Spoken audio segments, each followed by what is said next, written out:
Good evening, dandies. Welcome to Undetermined, the podcast.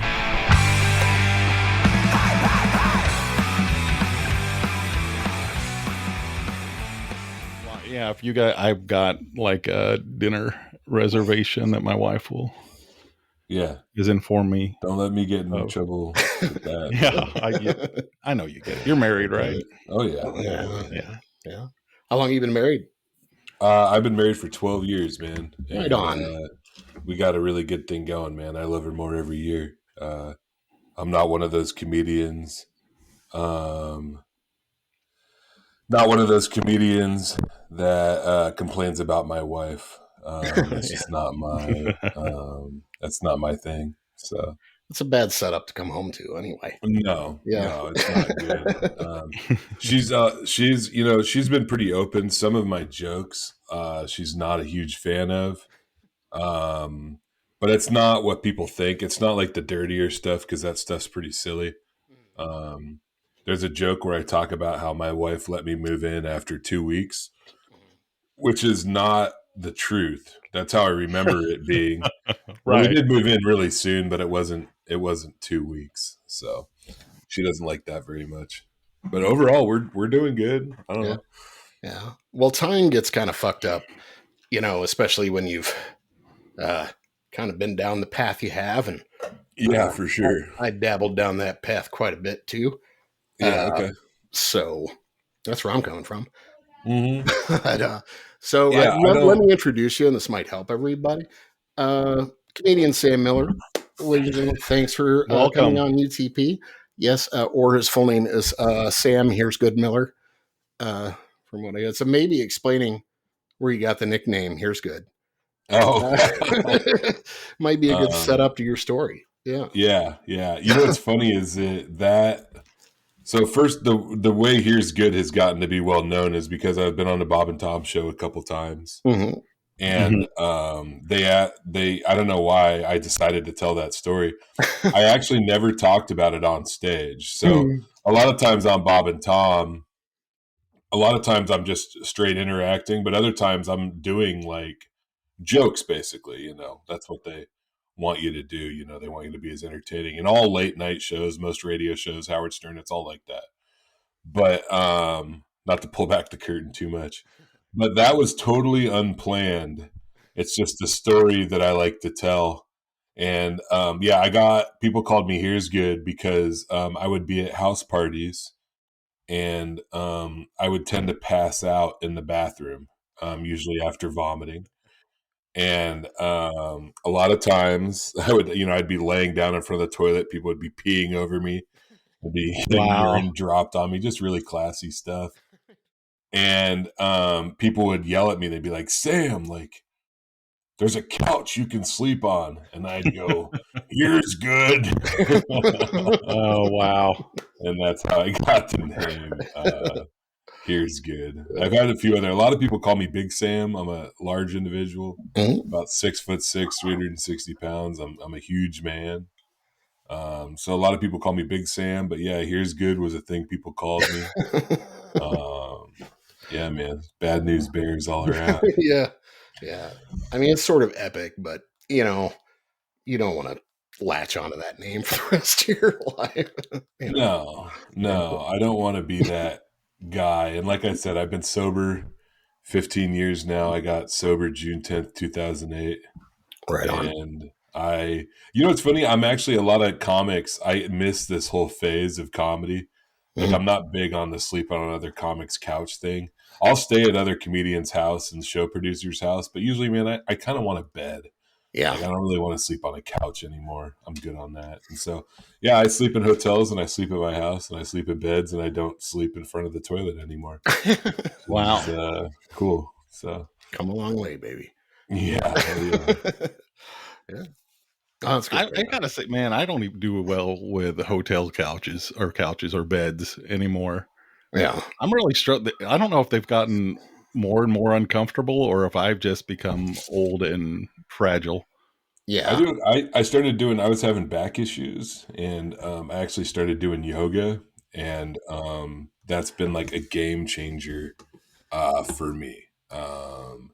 I had to do it because it was getting to where it was hurting my career, because I still am like I'm flying more. I'm more of a national headliner now, especially in the Midwest because of the Bob and Tom stuff. But I still drive, man. I'll have runs where I'll do, I did a Midwest tour, not a Midwest, but like a West tour where it's like I'm in Bozeman, Montana, Laramie, Wyoming, Denver, Colorado, Albuquerque, Lake Havasu, Santa Cruz, and then back up the coast. And there's out of those, that was like an 8-day tour, and 4 of those days were drives that were 7+ hours, And that drive from Lake Havasu to Santa Cruz, like it's pretty incredible, man. Like you almost hit LA. It's wild. Like it is different. So yeah. So you hail out of Olympia? Are you still in Olympia? yeah, Olympia, Washington. That's where I plan to stay. There is kind of like a pressure to move sometimes, but I have, like I said, I have a wife and kids, and I really like my community here. It keeps me humble because this comedy stuff has gotten really strange over the past. Like I've been doing stand up for 9 years. Like that's what's strange is that so like the Bob and Tom stuff and the internet stuff really blew up for me about a year and a half ago is when I had a video go viral, and then Bob and Tom, and then some other videos went viral. And that's been like a game changer for me. But I've been doing stand up for 9 years, and I've been headlining in the Northwest for 5 years, and I've been doing it full time for over 2 years. Like this has been my job for a while. Right And, on. but yeah, I'm in a new area now. It is strange. So yeah, I mean, you probably never really did anything that was self-employed except things that were, not great. Well, yeah, I tried to be a drug dealer back in the day, Yeah. but I was a really terrible drug dealer because my only customer was me, and I never had any money. So. Right. Oh, that deadbeat. Yeah, I was a really awful drug dealer. Yeah, I don't know. There's parts of it that I think are so amazing. Like I just got back from St. Petersburg, Florida. The Bob and Tom fans have been like awesome. That's like a new world to me. It's strange because like so much of the Bob and Tom audience is in the Midwest, and I don't have a lot of connections out there. So like I'm working on that all the time. I'm just trying to figure it out. I have a booking agent now. He rolls. I feel good about it, And like I'm still booking mostly myself. Like I'm still mostly booking myself, and right now I am booking June. Like I'm out to June right now. So like I pretty much have stuff booked, and I'm making better money than I used to, which I have to because plane tickets are expensive. Yeah. I hate flying too, so it's like it's a curse and a gift. I don't know. Yeah. Yeah. Oh, I get it. Are you finding like the I guess having more of an expectation from audiences, and is that a challenge or is that nice? It's cool because like they're like I have to come to terms with the fact that the way I do comedy is not going to be everybody's cup of tea. And there's people that really have almost like a real hatred towards like what I do on stage. And to me, it's like, it's kind of fascinating because like, if there's something that I don't like, I just don't consume it. Like, I don't really like hockey. I like going to live games. I don't want to watch hockey on TV. But you know what I don't do? I don't sit around and think about hockey. This is the first time I've ever complained about hockey to anybody. Right. Because it doesn't like, I don't have time to spend thinking about things I don't like, And it's funny because these people will comment on my videos and be like, I really don't think this guy's funny at all. Well, I'm like, congratulations, by commenting on this video, you have told the algorithm that you do enjoy like things like this, and they're not only going to show you more of my stuff, they're going to show you more content of people like me.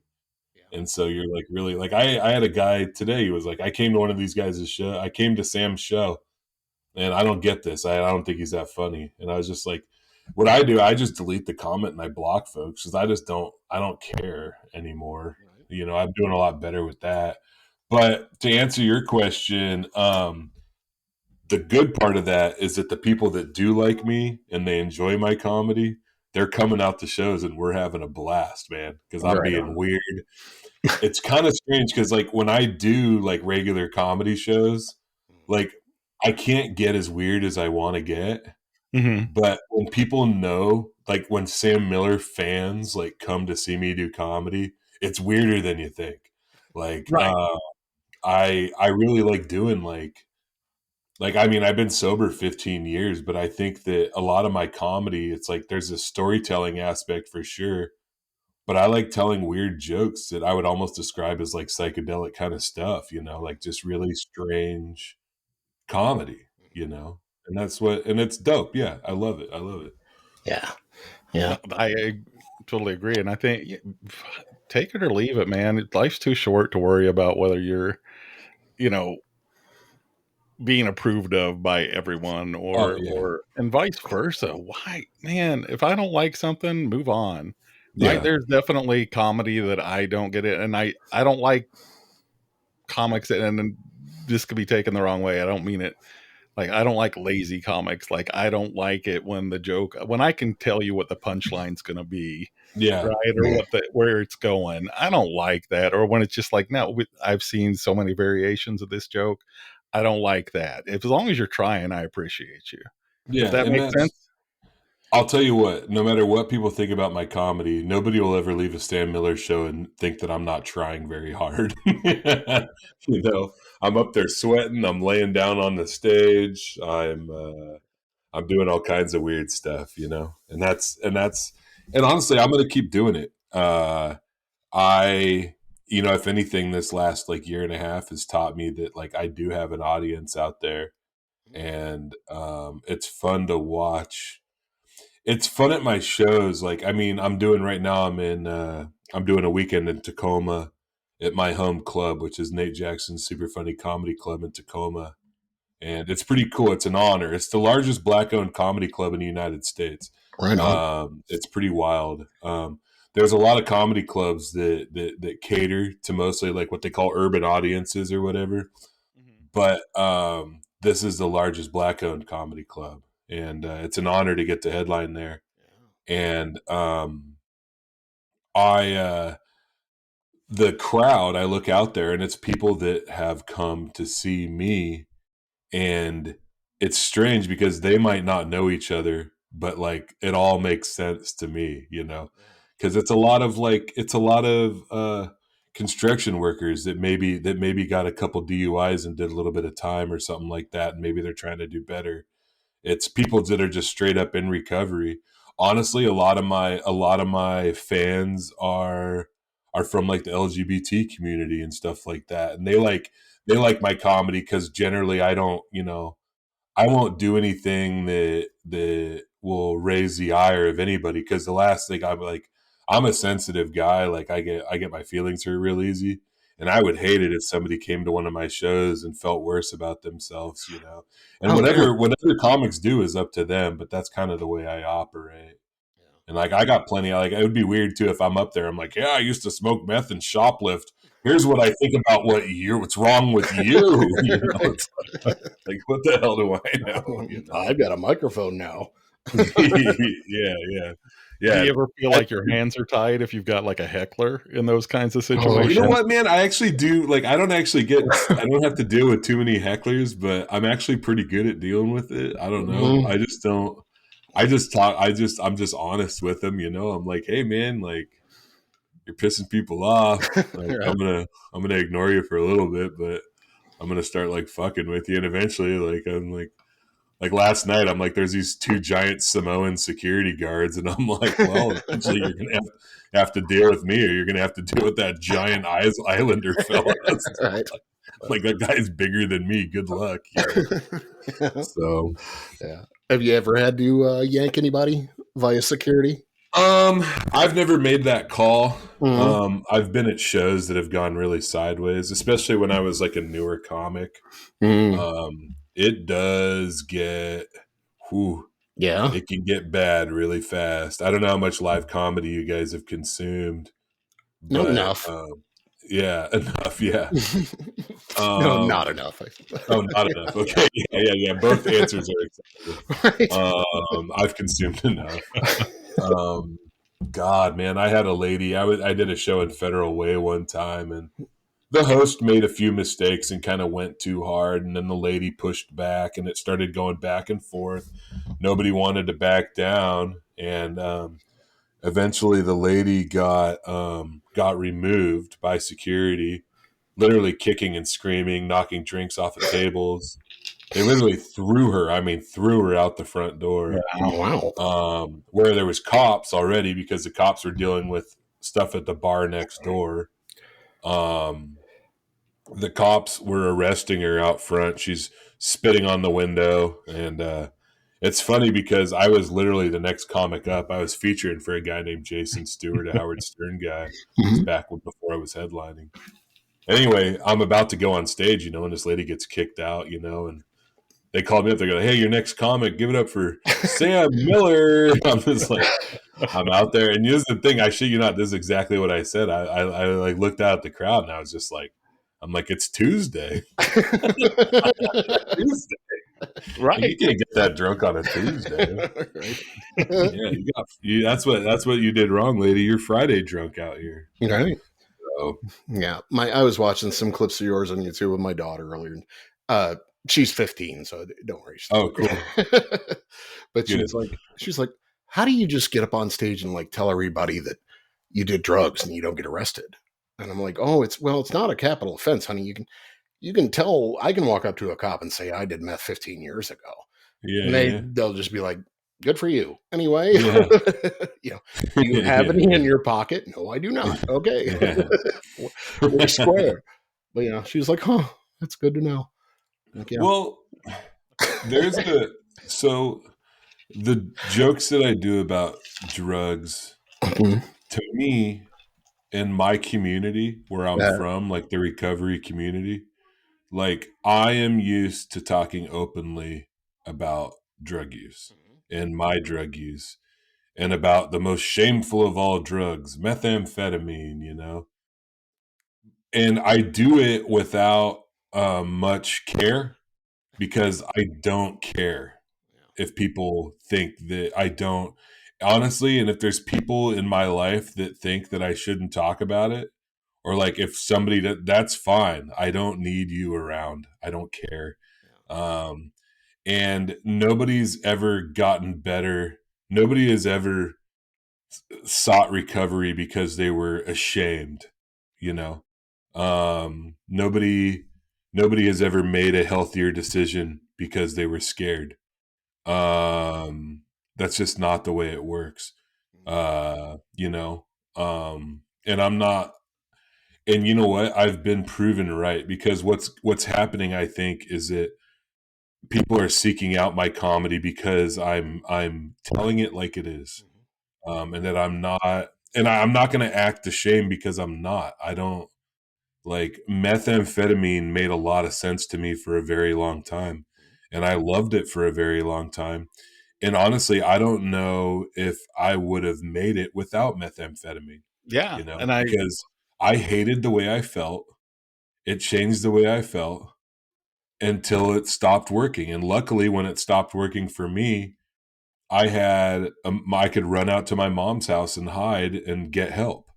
And that's what I did. And honestly, my first year sober was way worse than my last. Like, my first year sober was so much scarier than my last year getting high, like, and it's a miracle. It's a miracle that I can do it. It's a miracle that any of us can do it. I love when people are like, oh, I don't know how you could do meth. I'm like, have you been outside? Like, how do you not do meth? Right. Yeah. God, have you ever been to Target? Like, Jesus. Why would you ever go to go in here sober? Yeah. Target. It's Walmart for Democrats. It's great. By the way, I'm not a Democrat or a Republican. Okay, I'm an ex-con. There's a difference. Yeah. You're not even allowed to vote, huh? No, I can vote. You can vote. I can vote. I don't have any felonies. Oh, okay, good. Yeah, just a shit ton of misdemeanors. Oh yeah. No, gross misdemeanors. Yeah. That's what happened with me, and I never did any prison time. I only spent about 1.5 years locked up, and that was over a long period of time. That's a minute, though. Yeah, it sucked. Yeah. Jail, not fun, kids. No. Nope. Yeah. I get my drugs now from the doctor. Good. And they're not as good as the other drugs were. I say the hassle is just as much, but sometimes the hassle's more, honestly. Yeah, sometimes, and that's why people go down the other side. Well, shit, I don't have to deal with a prescription and jumping through hoops and insurances, and I can just talk to the guy on the corner and I'll get this taken care of real fast. Yeah, but now I don't have to worry about going to jail. That's the big one. Yeah, for me. You get to do your own thing. Right. That's where it's at, man. Like I don't have to. Part of, and I'll say this too. There is like a part of me that feels almost guilty because I have so many friends that didn't make it, man. That just didn't make it, and I am no better or no worse than anybody else on this planet. You know what I mean? Like I don't have any illusions that, and it's important for me to remember that because one of the issues that I run into with comedy, and it affects my recovery, is that it's a ego feeding proposition, like just because I'm a smooth talker and I know how to like get laughter out of strangers, like that doesn't mean I'm any better or any worse than anybody else, Yeah. And a lot of the reasons why I'm so good at getting these big reactions from crowds is because of how, when I was growing up, like I was obsessed with people liking me because I didn't have any substantive anything to bring to the table, like, but I could get a laugh. I could always get a laugh, and then for a long time, I wasn't funny at all for a very long time. I was one of the least funny people in the world because all I would do is try hard. I was one of those, nobody likes that. So, yeah. Well, and a lot of the funniest jokes have like pretty serious roots. Oh, for sure. Sure. Yeah. It's been that way with me for sure. Yeah. I think that, some of that stuff, especially my stuff around homelessness, that part of my life was so painful for so long. And there's so many people that have the same types of experiences, like it is absolutely brutal. And it's also very, very depressing as a society that we can't find ways, to deal effectively with this issue, that we're in the richest. No matter what you think politically, there is a truth here that we are the richest society the world has ever known, and we have people that are sleeping outside. Like, and however that happened, like we can debate how that happened or why it's happening, but you can't deny that is indeed like happening. Like that is the reality of the United States in 2023, Right. Or refute that we could do better. We can absolutely do better. Yeah, we could. And addiction doesn't have a political affiliate. No. Everybody, and we're from Missouri. We're familiar, certainly, with methamphetamine around here. We keep fighting California for the number one spot. Well, I think if you guys really apply yourself, you should be able to pull it off. I think we're so. Working on it. We're trying. Yeah. You guys are like the Usain Bolt of addiction, and you should be very proud. Yes. Yeah. A lot of places. Yeah, it's weird. Well, my history is I before I was doing my current job, I was a rehab therapist. Oh, okay. So I mean, what you're saying to me, man, it all resonates, right? And if you have done that for a job, man, there's no joke that you can make that even comes close to like how deep and dark and really it is. And but still people find a way to laugh, and sometimes people need to with that, and boy, if you've ever gone to I'm sure you've gone to meetings, man, listen to those people at meetings. If you want to hear some crazy ass stories, go to a meeting. Yeah. Well, me, I don't talk openly about that part of my life, but I am I'm okay with it being I am engaged in and have been engaged in a 12-step program for a very long time. I'm not going to say which one or go into it too deeply, but that's been a major, having a recovery community. And also for me, I'm agnostic. I don't have the courage to be an atheist. That scares me. What if I'm wrong? Don and I have the same debate. I'm right on board with you. I don't know if it's a bravery issue, but it's just a reality issue. I'm too fucking stupid to know what it is that's out there. Yeah. And also, I don't really care to try to figure it out. I'm good. I'll just try to be as best a person I can. Yeah, exactly. I think I've decided that I'll just commit to atheism because it's I don't think being agnostic is going to get you any brownie points when you're at the pearly gates, if that's really what happens. Yeah. I think they're going to be yeah, you can go in line with the atheists. Atheists and agnostics. No. I think we're all going to kind of get the same shaft. So I'll tell you what, I don't actually one thing I don't really believe in an afterlife. I think that's kind of wild stuff. But I do believe that maybe stuff is connected in ways that the human mind can't comprehend. Sure. I mean, here in the Great Northwest, we have these trees that talk to the mushrooms, and the mushrooms talk to the trees. And the mushrooms will warn the trees of incoming pests and things like that. And that's not science fiction. That's real, And to think that, man, 100 years ago, that kind of, that idea would be insane, Isn't that the largest living organism? I can't remember. I know that there's also an aspen grove in Colorado, right? That I hear about, which is something that I want to see. I love aspen trees. One of the true joys of my stand-up comedy career is some of the places I get to go, man, especially not to I know you guys in the Midwest, you kind of have your own kind of weird beauty out there, which I do like. But the parts driving from Salt Lake City to Denver, and taking the northern route through Red Rocks, and that is that was a mind blowing journey for me to see that, and to to be in a position where this is my job now, and to know that I'll get to do it more. I've already gotten to do it so much, and if things keep going like they're going, then I should be, I feel fairly secure now in my comedy career, and that's amazing, because it's been hard.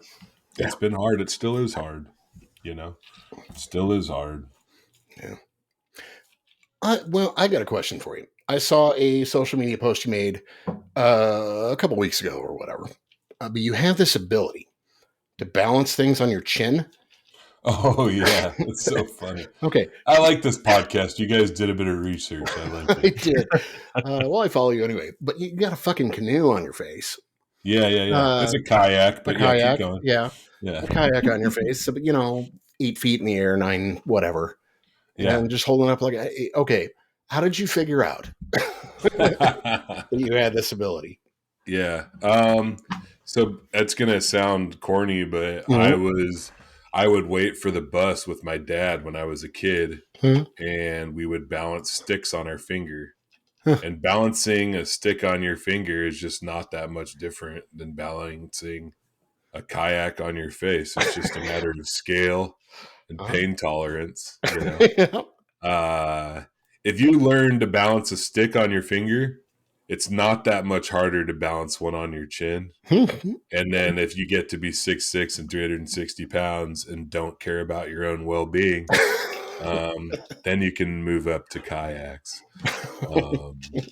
For real, like it was. I can see that. Yeah, and so, but a lot of that too is, so being essentially like a homeless drug addict for a period of time in my life, is that that was something that I could do to earn money. And it's also something I could do that would get a big wow, get a big reaction. You know, I've been, I've always been an entertainer, and even before I started stand up. And, you know, it's kind of weird that you bring it up, because there was a minute where I didn't want people that knew me from stand up to know that that was something that I had done and could do. Cause I felt self-conscious that people would think that's like, that they'd want me to do that instead of stand up. But now I am, I feel good enough about me and my stand up to not worry about it, you know? Yeah. So, your material tops the kayak. That's good. And you don't have to bring a kayak with you everywhere you go. No. And that is very nice. I'm glad I don't have to bring a kayak with me everywhere. Yeah. You know, I don't want to go into, I'm not going to go too into details, because it's not really, I don't know how appropriate it would be, but I actually had a chance at going on a major TV show, and what they wanted me to do was to balance a kayak on my chin while I was performing stand-up comedy. And I turned it down because I didn't want to be known as, I didn't want that to be my thing. Yeah. You know, I was worried that basically after that, every single show I went to, I would be expected to balance a kayak. Gallagher with a sledge-o-matic. Yeah, exactly. I don't want to do that. Rest in peace, Gallagher. Yes. One of my, Gallagher was not a fan of mine. I don't know if you know that. No. I did not. Gallagher had a weird relationship with comedians in the Pacific Northwest. Oh, really? Because there was for a while, there was this really cool comedy festival called Bridgetown in Portland. And Gallagher was trying to like revitalize his brand. And I think his agent told him that Bridgetown would be a good place to do that. But it really didn't work out well for him or anybody else at Bridgetown. Because as cool as Gallagher tried to be, he was still Gallagher. You know? Right. And that proves the point right there. Yeah. Right? You know what? Yeah. I will say he had some funny jokes. Nobody remembers the stuff that was actually funny. They remember him smashing shit with a hammer. Yeah, he wasn't a terrible... Well, you know, a lot of his stuff, too, people don't remember this, is like Gallagher, I don't know what he was like early in his career, but eventually he did wound up being... He did a very political stuff.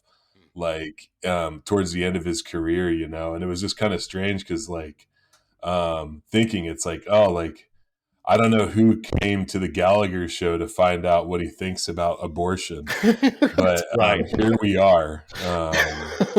Here we are.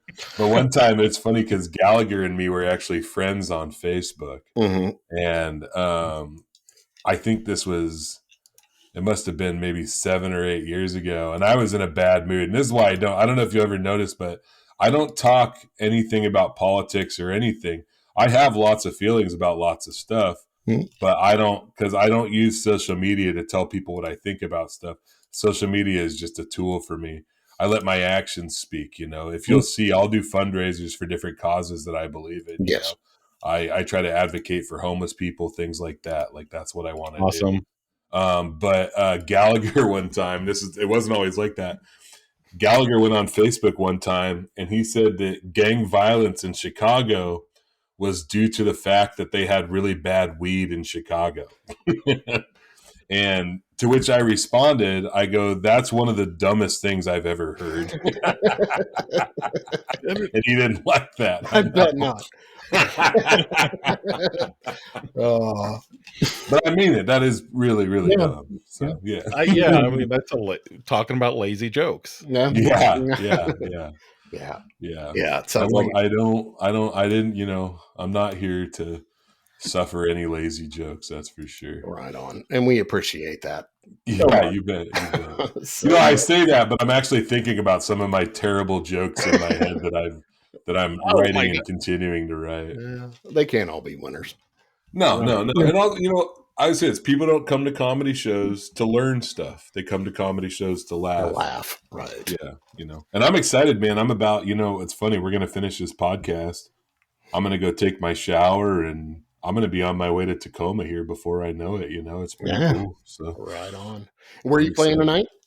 I'm in Tacoma tonight, Tacoma, Washington. And then I got some stuff. I don't have. I got some stuff in Wisconsin booked. I'm going to Tulsa, Oklahoma, to the Looney Bin. Still working out some stuff in the Midwest. I actually have my calendar here. But yeah, some local stuff. I'm going to Virginia. Things like that. Peoria, Illinois. Right on. Which is going to be, I'm in Wisconsin on the 21st at the Comedy Cabin. I'm at the Jukebox Comedy Club in Peoria, Illinois, February 23rd and 24th. Idaho, Minneapolis, exciting things. Yeah. So check out sammillercomedy.com for sure. And some great clips on there as well. I would also be remiss if I didn't give a shout out to Chris Taylor, who turned me on to your comedy. I want to say something about Chris Taylor too, man. He did something really nice for me. Chris got me a Seahawks jersey, which was about the coolest thing in the world. And I'm not going to get too personal here, but most of the money I make in comedy, I spend immediately back on plane tickets and rental cars.